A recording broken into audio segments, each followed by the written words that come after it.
आता आपण next chapter study करणार आहोत ते आहे बायोमॉलिक्युल्स. बघा लक्षात ठेवायचं बायोमॉलिक्युल्स. आता हे जे बायोमॉलिक्युल्स आहे ते यांच्या नावातच आहे. बायोचा अर्थ काय होत असते? Living organism. बायोचा अर्थ काय होत असते? लिव्हिंग ऑर्गॅनिझम है ना. तर लिव्हिंग ऑर्गॅनिझम्स, तर लिव्हिंग थिंग्सलाच आपण बायो असं म्हणत असतो. तर लिव्हिंग ऑर्गॅनिझम आणि मॉलिक्युलचा अर्थ होत असते chemical compounds.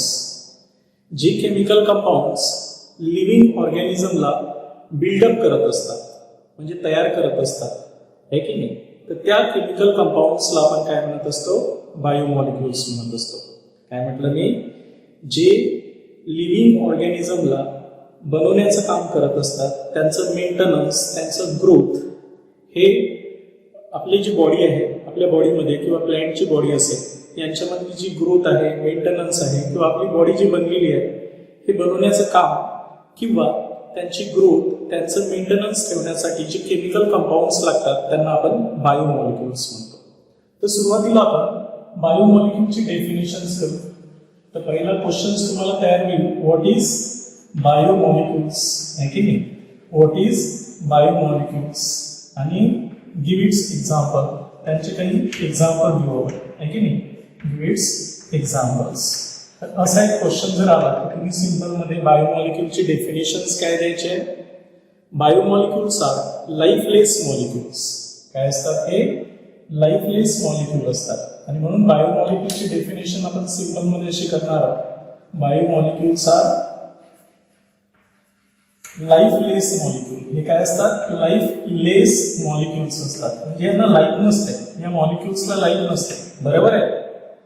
Biomolecules are lifeless molecules which combine in specific manner to produce life or control the biological reactions. काय म्हटलं मी? Biomolecules are lifeless molecules which combine in specific manner, जे एका विशिष्ट पद्धतीनं जर काय झाले कंबाईन झाले, which combine in specific manner, जे एका स्पेसिफिक मॅनरनं जर काय झाले कंबाईन झाले आहे ना. तर विच प्रोड्यूस लाईफ, जे काय करत असतात? लाईफ प्रोड्यूस करत असतात. Which produce life and control the biological reactions. Control the biological reactions.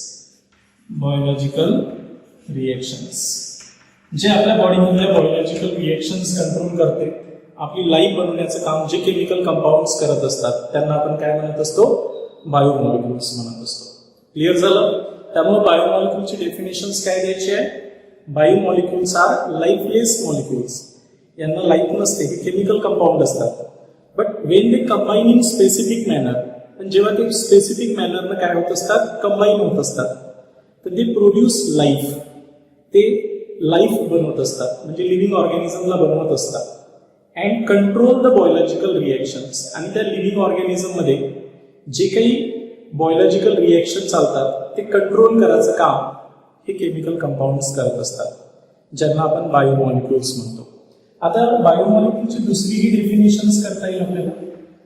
नेमकं आपण बायोमॉलिक्युलची दुसरी डेफिनेशन्स काय करणार आहोत? हे कॉम्प्लेक्स ऑर्गॅनिक मॉलिक्युल्स असतात, म्हणजे मोठे मोठे ऑर्गॅनिक मॉलिक्युल्स असतात. जसं आपल्याला माहिती आहे की आपल्या बॉडीमध्ये DNA आहे, RNA आहे की नाही, विटॅमिन्स आहेत, न्यूक्लिक ऍसिड आहे, म्हणजे न्यूक्लिक ऍसिडलाच आपण DNA RNA म्हणतो, कार्बोहायड्रेट्स आहेत.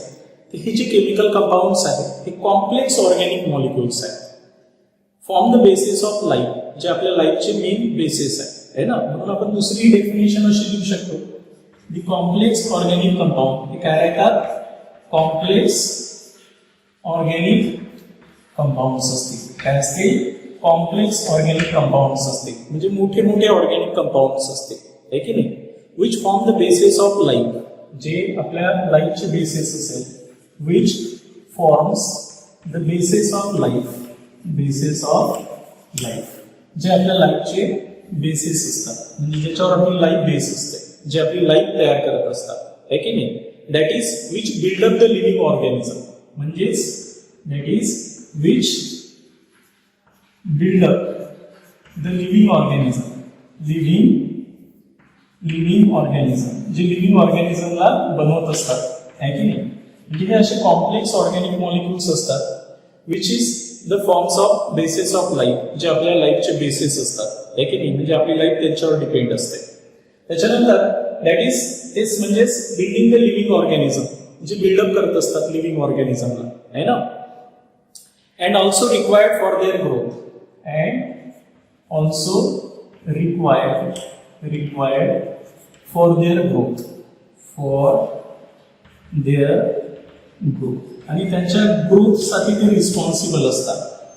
And required for their growth, म्हणजे त्यांच्या ग्रोथसाठी ते काय असतात, रिक्वायर्ड असतात. अँड मेंटेनन्स, ग्रोथ आणि मेंटेनन्स.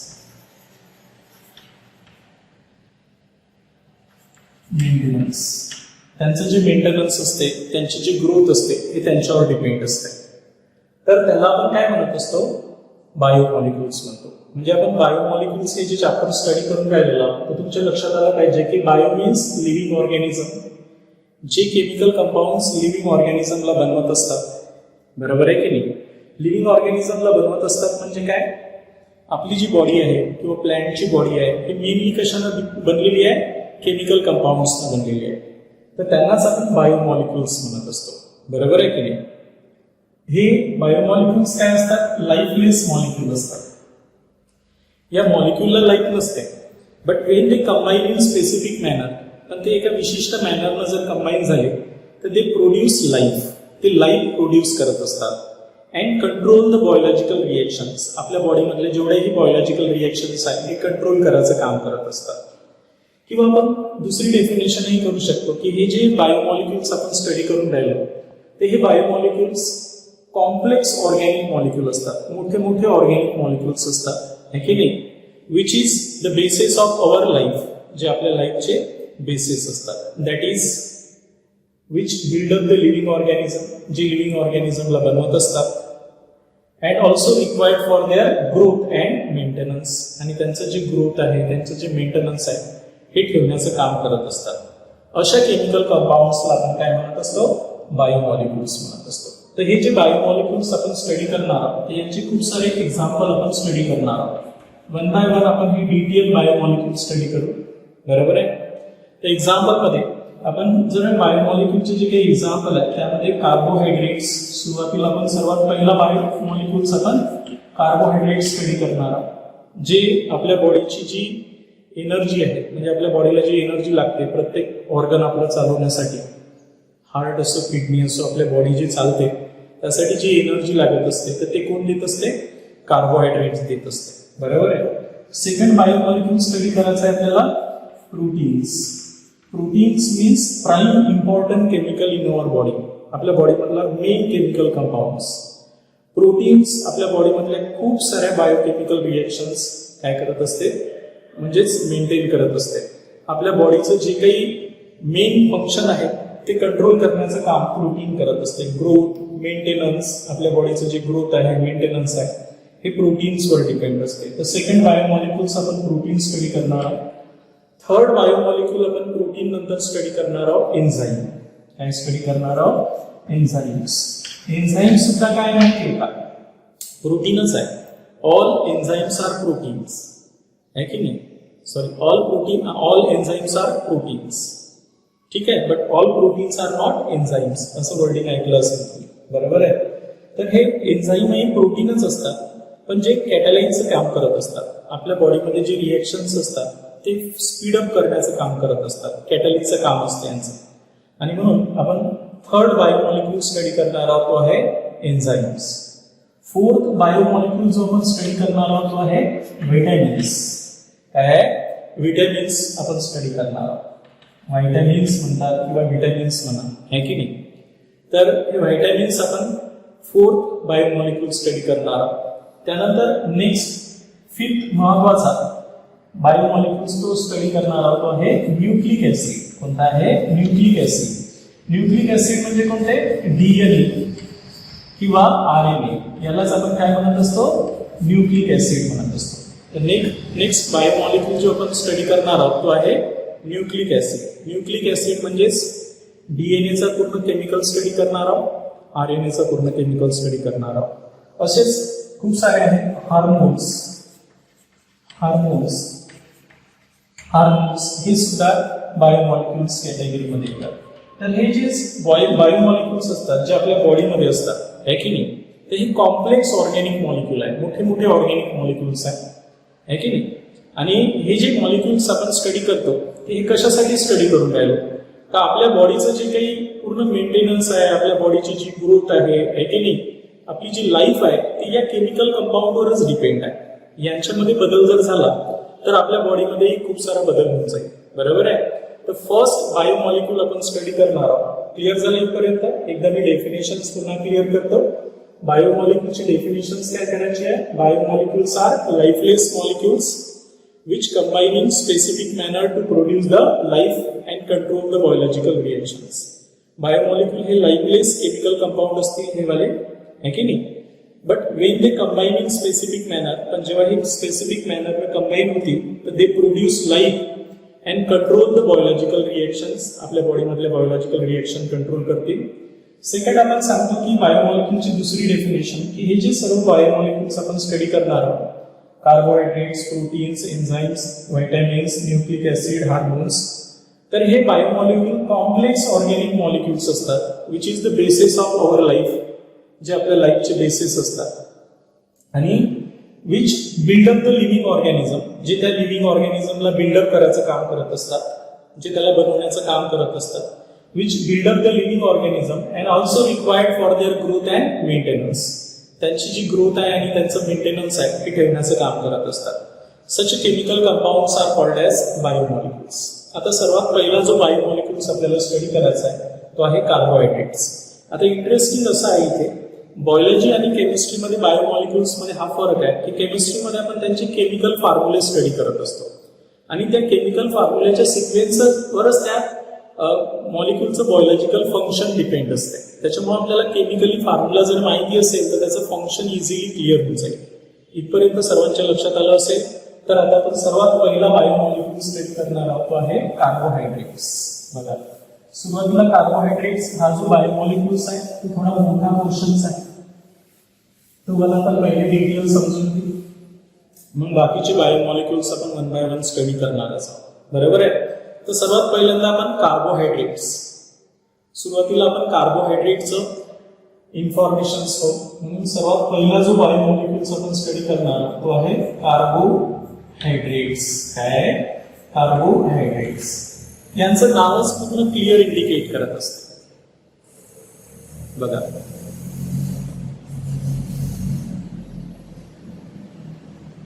बघा लक्ष द्या. सुरुवातीला जो पहिला बायोमॉलिक्यूल स्टडी करायचा आहे तो आहे आपल्याला कार्बोहायड्रेट्स. तर हा कार्बोहायड्रेट्स त्याचं नाव क्लिअर इंडिकेट करते की याचं मिनिंग काय आहे की नाही. कार्बोचा अर्थ होत असते कार्बन आणि हायड्रेटचा अर्थ होत असते वॉटर. बघा लक्षात ठेवायचं आहे. तर ऍक्च्युली हे कार्बोहायड्रेट जे नाव आणलेलं आहे आपण यांच्या जनरल फॉर्म्युलावर आणलेलं आहे. कशावर आणलेलं आहे? कार्बोहायड्रेट हे जे नाव आहे हेच इंडिकेट करते कार्बन आणि हायड्रेट्स मीन्स वॉटर. बघा लक्षात ठेवायचं आहे. Hydrates of carbon are called as carbohydrates. Means जे कोणते कंपाऊंड्स हा जनरल फॉर्म्युला उभे करत असते. काय करून राहिलो आपण? बघा लक्षात द्या इकडे मी काय सांगतो ते सुरुवातीला व्यवस्थित कॉन्सन्ट्रेट करा. सुरुवातीला आपण कार्बोहायड्रेटचं काय करणार आहोत? इंट्रोडक्शन्स पाहणार आहोत. काय करणार आहोत? इंट्रोडक्शन्स. तर इंट्रोडक्शन्स मध्ये कार्बोहायड्रेटच्या मी काय सांगतो त्याच्यावर फोकस करा. थोडी कार्बोहायड्रेट्स विषयी माहिती करणार आहोत. आपल्याला माहिती आहे कार्बोहायड्रेट्स आणि fats these two chemicals gives the energy for our body, जे आपल्या बॉडीला एनर्जी देण्याचं काम करत असतात. आता हे जे कार्बोहायड्रेट्स आहे हे जे नाव आहे कार्बोहायड्रेट्स, या नावातच याची इन्फॉर्मेशन्स आहे. ओल्ड डेफिनेशन ऑफ कार्बोहायड्रेट्स, जी जुनी डेफिनेशन्स केल्या गेली होती ती नावावरूनच केल्या गेली होती. आता हे जे नाव आहे हे बरंच काही इंडिकेट करत असते. बघा लक्षात ठेवायचं आहे. कार्बो मीन्स कार्बन, हायड्रेट्स मीन वॉटर. हा जो जनरल फॉर्म्युला आहे, काय म्हटलं मी, हा जो जनरल फॉर्म्युला आहे हा जनरल फॉर्म्युला जे कंपाऊंड्स उभे करत असतील त्यांना कार्बोहायड्रेट्स असं म्हटलं गेलं होतं. बरोबर आहे. जुन्या काळात जे कोणते कंपाऊंड्स हा फॉर्म्युला उभे करत असेल they are called as carbohydrates. पण असे काही कंपाऊंड आहे की हे जे फॉर्म्युला काय करते उभे करते पण ते कार्बोहायड्रेट्स नाही. काही कंपाऊंड असे आहे की जे हे फॉर्म्युला उभे करते पण उभे नाही करत पण कार्बोहायड्रेट्स. म्हणून आपण ही जी इन्फॉर्मेशन समजून घेऊन राहिलो ते व्यवस्थित समजून घ्या. Carbohydrates, hydrates of carbon is called as carbohydrates. For example, जसं मी आता एक एक्झाम्पल मध्ये ग्लुकोज घेतलाय.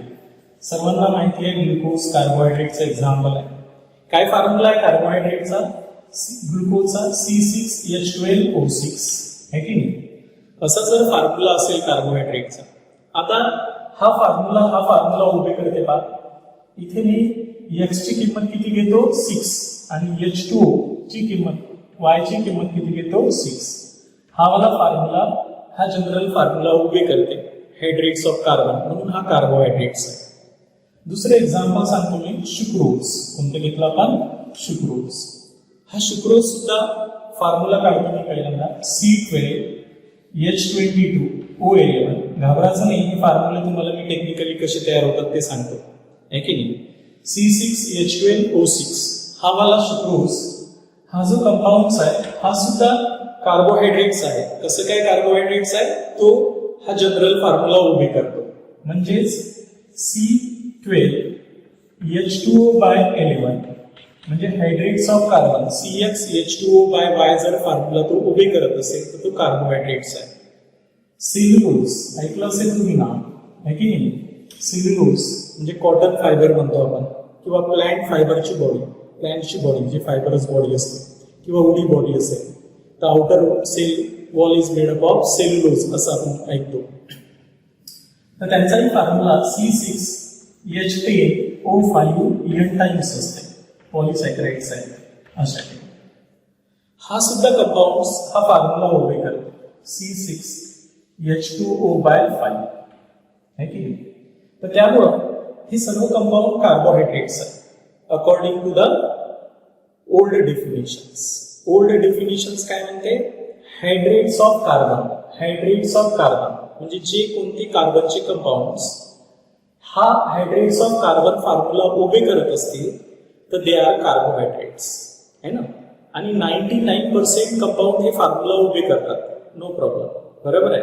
पण काही कंपाऊंड असे आहे की जे हे फॉर्म्युला उभे करतात पण ते कार्बोहायड्रेट्स नाही. म्हणून तुम्ही सर्वात पहिल्यांदा एक सर्वात महत्वाची इन्फॉर्मेशन तुम्ही यांची लक्षात ठेवायची आहे की the general formula of carbohydrates. काय सांगितलं मी की the general formula of carbohydrates. General formula काय आहे आपला कार्बोहायड्रेटचा? कार्बोहायड्रेटचा जनरल फॉर्म्युला तुमच्या लक्षात आला असेल आता आहे की नाही.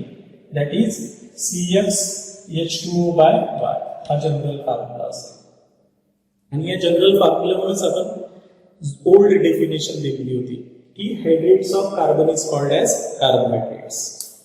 But some compound does not obeys this formula but they are carbohydrates. म्हणून आता मी दुसरी इन्फॉर्मेशन सांगतो की बट सम कंपाऊंड, काही असे कंपाऊंड्स आहेत है की नाही, कंपाऊंड्स आर कार्बोहायड्रेट्स जे काय आहे कार्बोहायड्रेट्स आहेत है की नाही, carbohydrates. But they do not obey this formula. पण काही असे कंपाऊंड्स आहेत जे ही फॉर्म्युला काय करत नाही, ओबे करत नाही है की नाही, पण ते कार्बोहायड्रेट्स आहेत. फॉर एक्झाम्पल डिऑक्सीरायबोज नाव ऐकलं असेल तुम्ही. डिऑक्सीरायबोज शुगर है की नाही, डीएनए मध्ये असते. डीएनए मध्ये जे शुगर असते कार्बोहायड्रेट्स तो डिऑक्सीरायबोज नावाचा असतो. काय असते डिऑक्सीरायबोजचा फॉर्म्युला माहिती आहे का? कोणती शुगर असते ते? डिऑक्सीरायबोज म्हणजे पेंटोज शुगर असते. C5H10.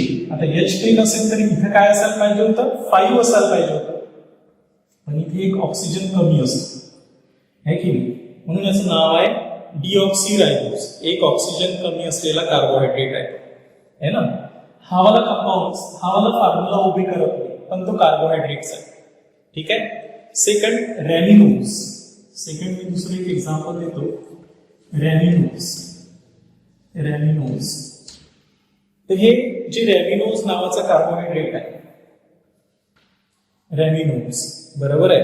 तर रॅमिनोज नावाचा जो कार्बोहायड्रेट आहे C6H12, आता हे H12 असेल तर इथे काय असायला पाहिजे होतं, O किती असायला पाहिजे होता 6, पण हे 5 आहे.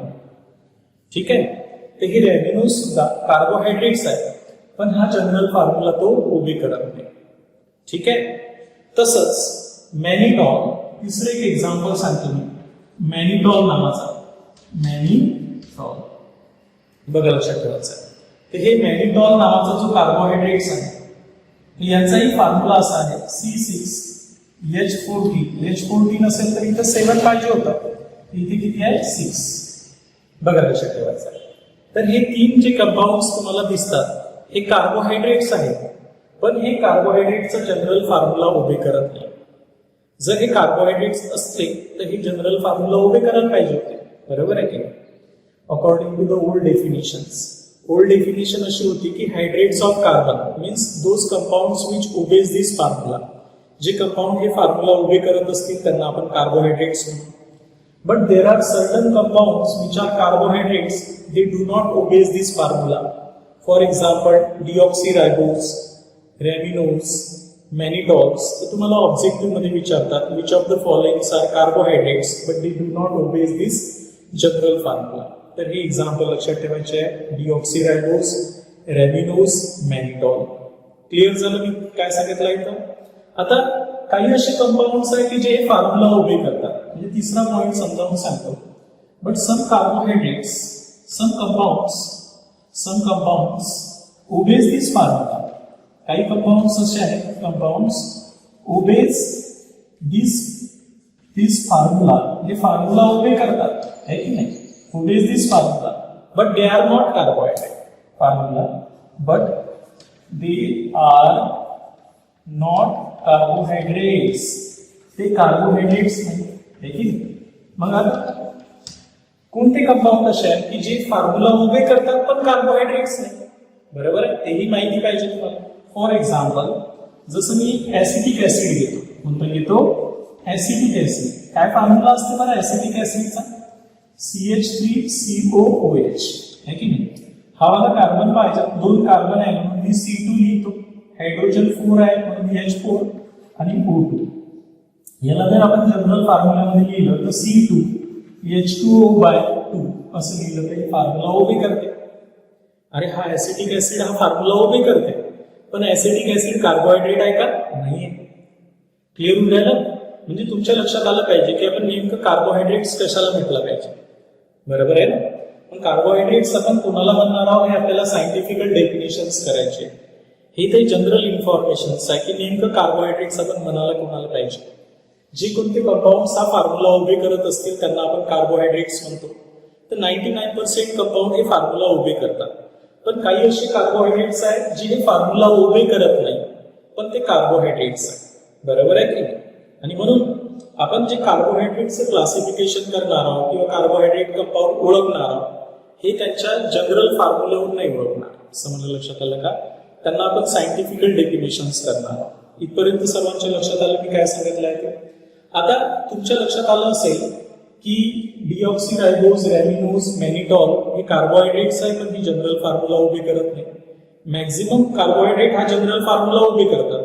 काही कंपाऊंड असे आहेत जसं ऍसिटिक ऍसिड आहे हा जनरल फॉर्म्युला उभे करते पण तो कार्बोहायड्रेट्स नाही. ठीक आहे.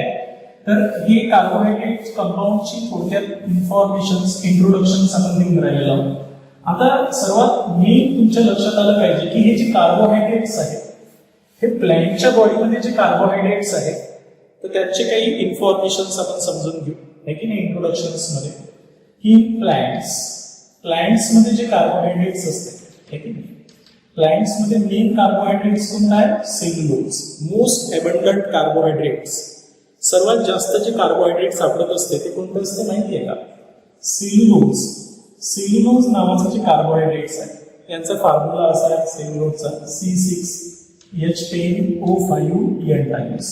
लक्षात ठेवा, सध्या फॉर्म्युला लक्षात ठेवा, हा जनरल फॉर्म्युला उभे करते आपला.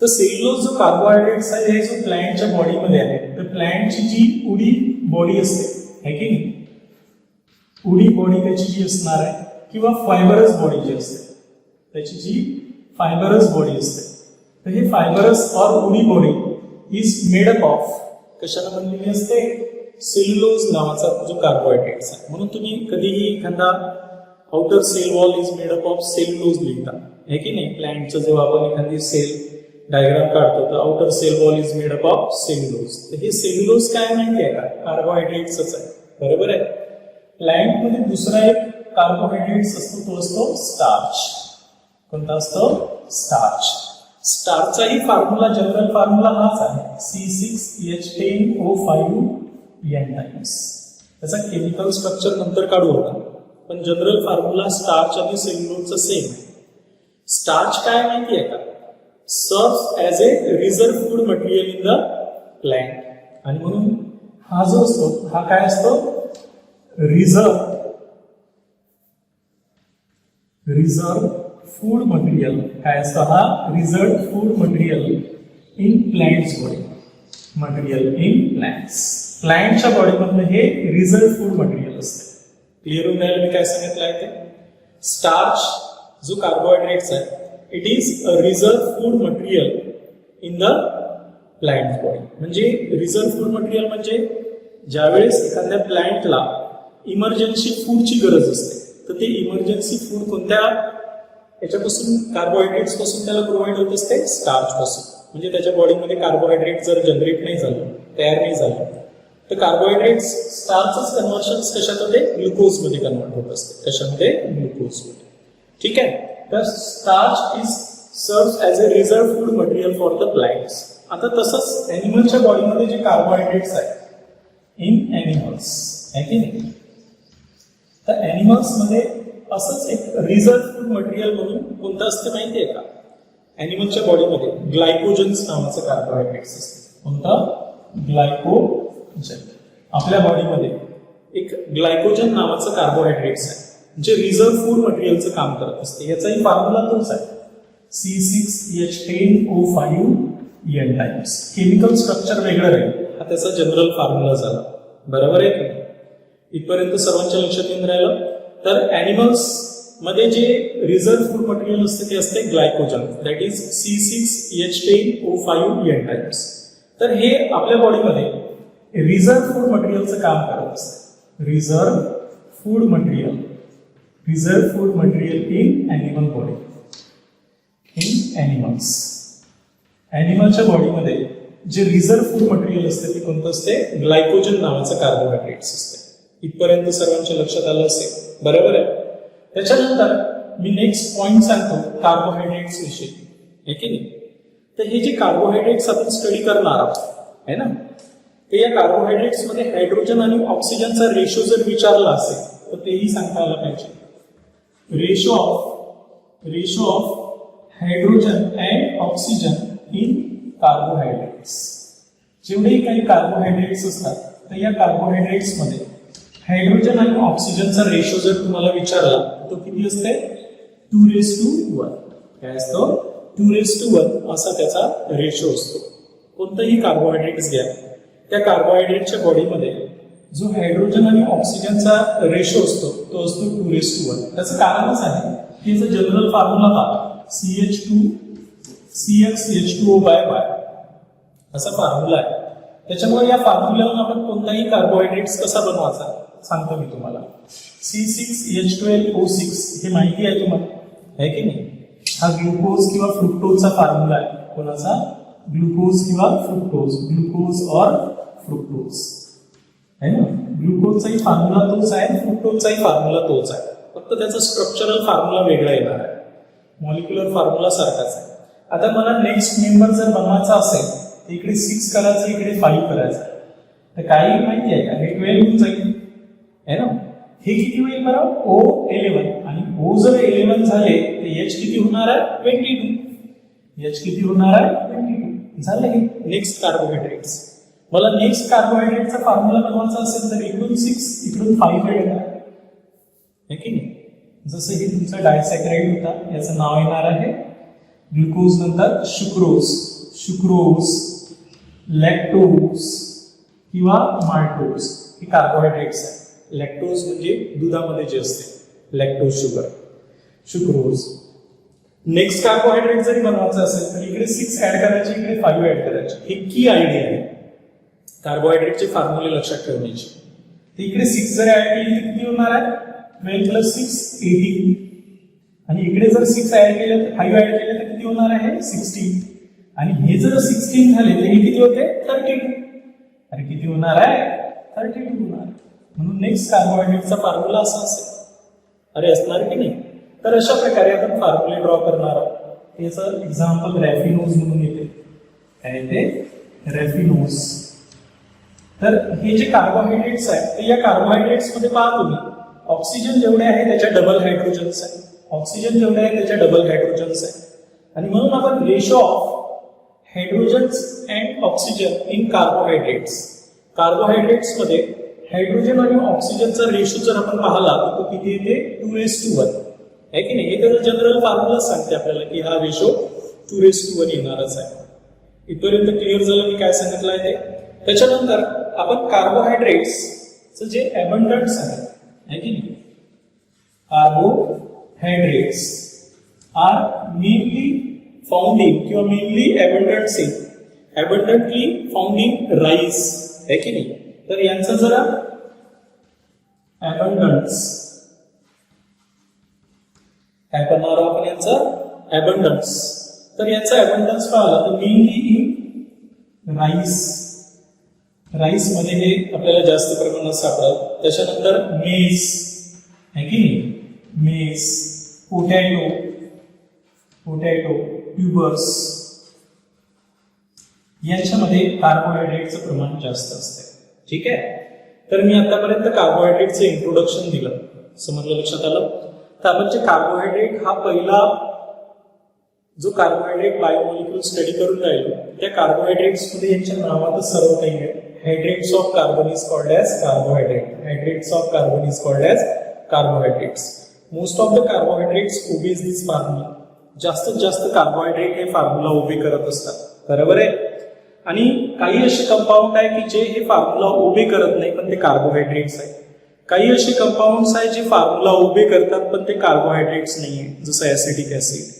त्याच्यानंतर आपण कार्बोहायड्रेट्स प्लांट्स मध्ये 2 प्रकारचे कार्बोहायड्रेट समजून घेतले, एक सेल्युलोज आणि दुसरा स्टार्च. सेल्युलोज हे त्याची जे उडी किंवा फायबरस बॉडी आहे हे जे असते हे सेल्युलोज नावाच्या कार्बोहायड्रेटनं बनलेली असते. स्टार्च हे रिझर्व्ह फूड मटेरियल असते प्लांटच्या बॉडीमध्ये. इमर्जन्सीच्या टाइममध्ये झाड प्लांट स्टार्च सेल्स मध्ये जे स्टार्च असते ते ग्लुकोज मध्ये कन्वर्ट करायचं काम करते, ग्लुकोज मध्ये फूड मटेरियल म्हणून कन्वर्ट करायचं काम करते. तसंच आपल्याही बॉडीमध्ये एक इमर्जन्सी फूड म्हणून ग्लायकोजन असते, ग्लायकोजन आहे की नाही, जे रिझर्व्ह फूड मटेरियलचं काम करते. आपल्याला 4-5 दिवस जेवण नाही दिलं तरी आपल्या बॉडीमध्ये जे ग्लायकोजन्स आहे ते आपल्या बॉडीला ग्लायकोजनचं कन्व्हर्शन ग्लुकोज मध्ये होऊन एनर्जी देते. क्लिअर आहे. त्याच्यानंतर कार्बोहायड्रेट मध्ये हायड्रोजन आणि ऑक्सिजनचा रेशो किती असतो? 2:1. हा त्याचा जनरल फॉर्म्युला सांगते ऑक्सिजन आणि हायड्रोजन यांचा रेशो किती असायला पाहिजे. Carbohydrates are most abundant in rice, maize, potatoes, tubers. हे जे आपण फूड मटेरियल दररोज खातो तर त्यांच्यामध्ये कार्बोहायड्रेट्स असते आणि हे कार्बोहायड्रेट्स मेनली आपल्या बॉडीला एनर्जी देण्याचं काम करत असते. ठीक आहे. आता इथपर्यंत तुमच्या लक्षात आलं असेल. आतापर्यंत आपण इंट्रोडक्शन ऑफ कार्बोहायड्रेट समजून घेतलेलं आहे. आता आपल्याला सायंटिफिकल डेफिनेशन्स करायचे आहे की नेमकं कार्बोहायड्रेट्स कोणत्या फॉर्म्युलाला म्हणायचं आहे. आणि म्हणून आता आपण डेफिनेशन्स ऑफ कार्बोहायड्रेट्स,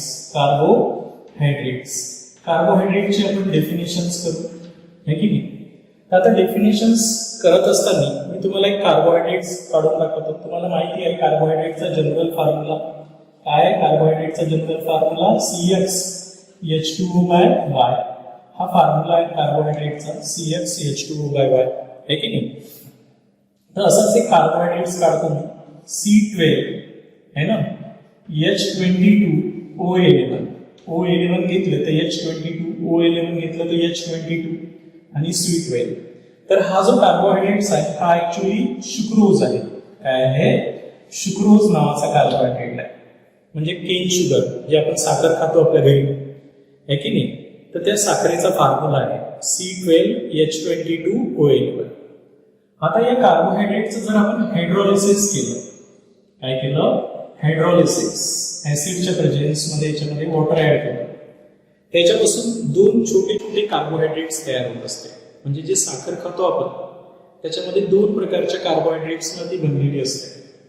एक C6H12O6 म्हणजे 50% ग्लुकोज तयार होते, त्याच्यापासून 50% ग्लुकोज तयार होत असते आणि 50% फ्रुक्टोज तयार होत असते. C6H12O6 हा काय? 50% फ्रुक्टोज, 50% फ्रुक्टोज. आता या दोघांमध्ये म्हणजे यांचं जेव्हा आपण हायड्रोलिसिस करू, बघा लक्षात ठेवायचं, हे जर आपण हायड्रोलिसिस केलं कोणाचं? शुक्रोजचं. तर शुक्रोजचं हायड्रोलिसिस केलं तर 50% आपल्याला काय तयार होते? ग्लुकोज तयार होते आणि 50% फ्रुक्टोज तयार होत असते. क्लिअर आहे? आता मी यांचं केमिकल फॉर्म्युला बनवतो आणि त्या केमिकल फॉर्म्युल्यावरूनच त्यांची डेफिनेशन्स केलेली आहे. बरोबर आहे? आता हा जो 6 कार्बन आहे त्याने 6 कार्बन मांडतो मी 1, 2, 3, 4, 5 आणि 6. ठीक आहे?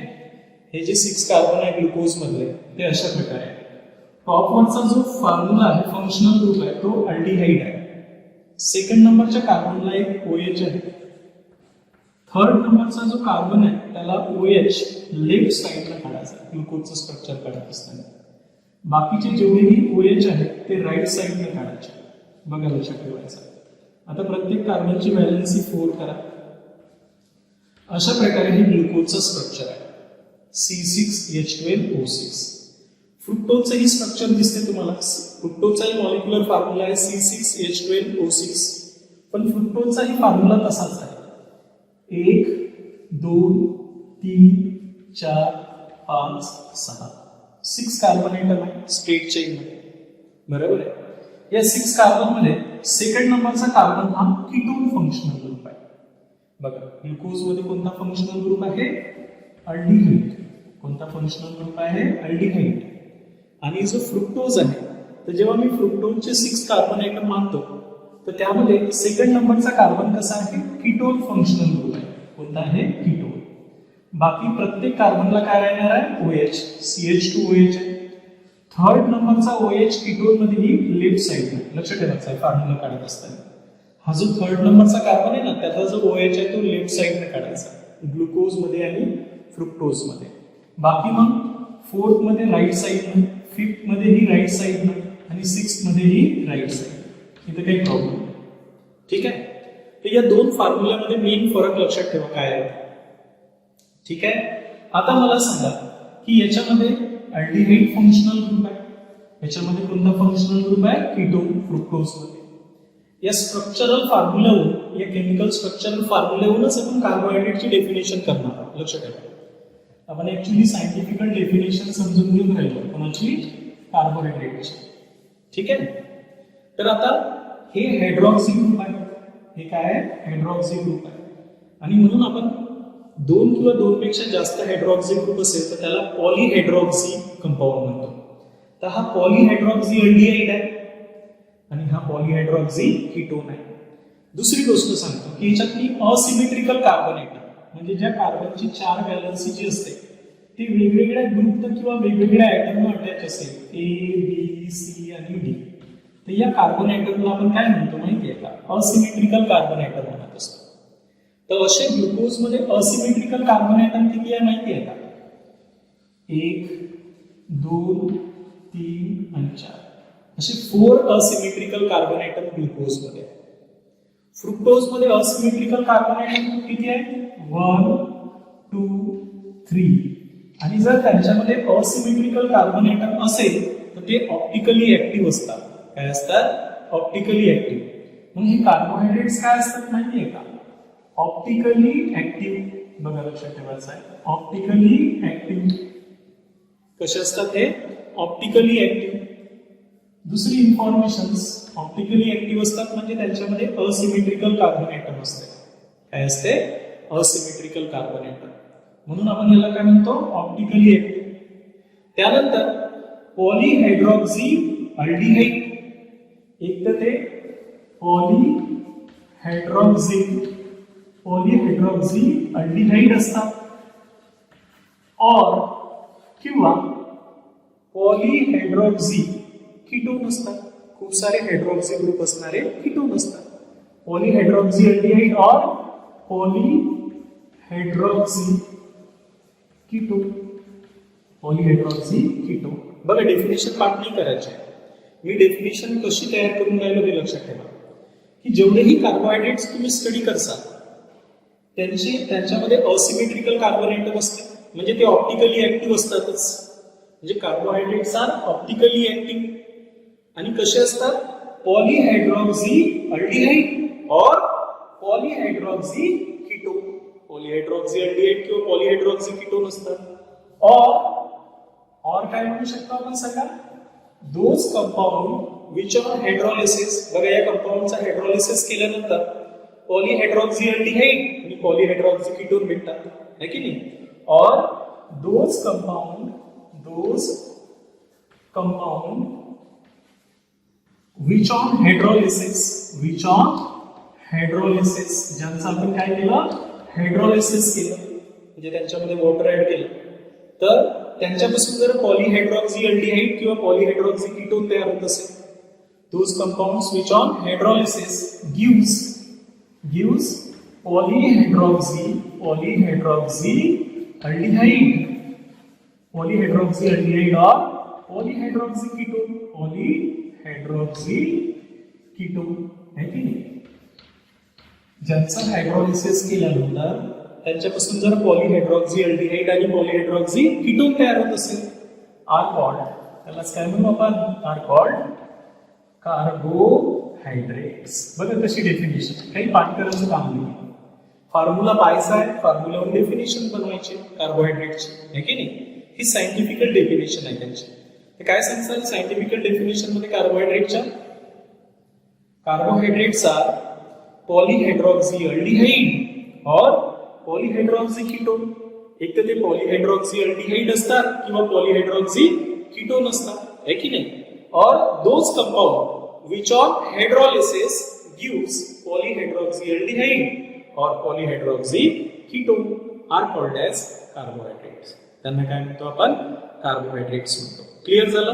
आता जे कार्बोहायड्रेट्स आहे हा ग्लुकोज एक कार्बोहायड्रेट्स आहे ते याच्यामध्ये number of asymmetrical carbon atom किती आहे याच्यामध्ये नंबर ऑफ असिमेट्रिकल कार्बन. हे ऑब्जेक्टिव्हचा क्वेश्चन आहे की नाही.